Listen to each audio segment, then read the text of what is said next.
মোহাম্মদ খুরশেদ আলম ভূঁইয়া। আমি 1974-এর নভেম্বর মাস থেকে ঢাকা বিশ্ববিদ্যালয়ে সার্টিফিকেট রাইটার হিসেবে যোগদান করি। স্কুল জীবনে বাঁশের কঞ্চিকে কেটে কলমের মতো করে তখন কাগজে লিখতাম। লেখা যেহেতু সুন্দর, তখন আমি ওই পোস্টার লিখতাম। তখন মেম্বার চেয়ারম্যান সাহেবরা খুঁজে খুঁজে যারা সুন্দর লিখতে পারে তাদেরকে দিয়ে পোস্টার লিখিয়ে তারা নির্বাচনের কাজটা সারিয়ে নিত আর কি।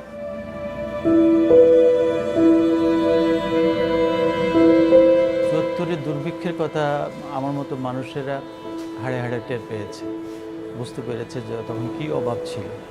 তখন মাকে বললাম, মা আমরা কি করব? তখন মা বলল, চলো আমরা ঢাকাতে চলে যাই।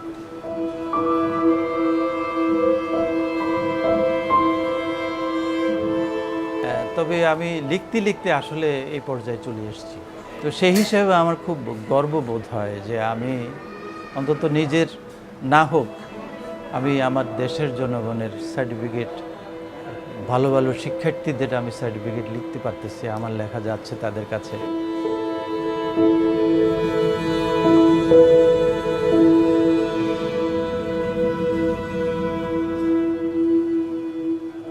বিখ্যাত মানুষের সার্টিফিকেট যে আমি লিখেছি এতে কোনো সন্দেহের অবকাশ নেই। তবে পার্টিকুলারলি কারোর নাম আমার মনে আসছে না। তবে ডক্টর নীলিমা ইব্রাহিম একদিন সার্টিফিকেট বাংলা বিভাগের অধ্যাপিকা ছিলেন। উনি একদিন ওনার সার্টিফিকেট নিতে এসে আমাকে দেখলেন আমি সার্টিফিকেট লিখছি। বিখ্যাত ব্যক্তিদের যদি কিছু হয় তো অফিস থেকে আমাকে স্পেশালি লিখতে দেয়।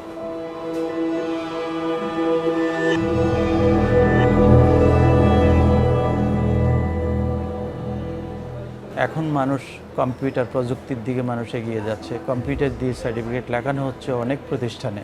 প্রযুক্তি এসে স্থান নিয়ে এনেছে, যে কারণে আমাদের হাতের লেখার অবমূল্যায়ন হচ্ছে। এখন সুন্দর হাতের লেখার জন্য কাউকে নিয়োগ দেওয়া হচ্ছে না। ক্যালিগ্রাফি কোনো পোস্ট তৈরি হচ্ছে না। তো স্বাভাবিকভাবেই বোঝা যাচ্ছে যে আমরা বিলীন হতে যাচ্ছি।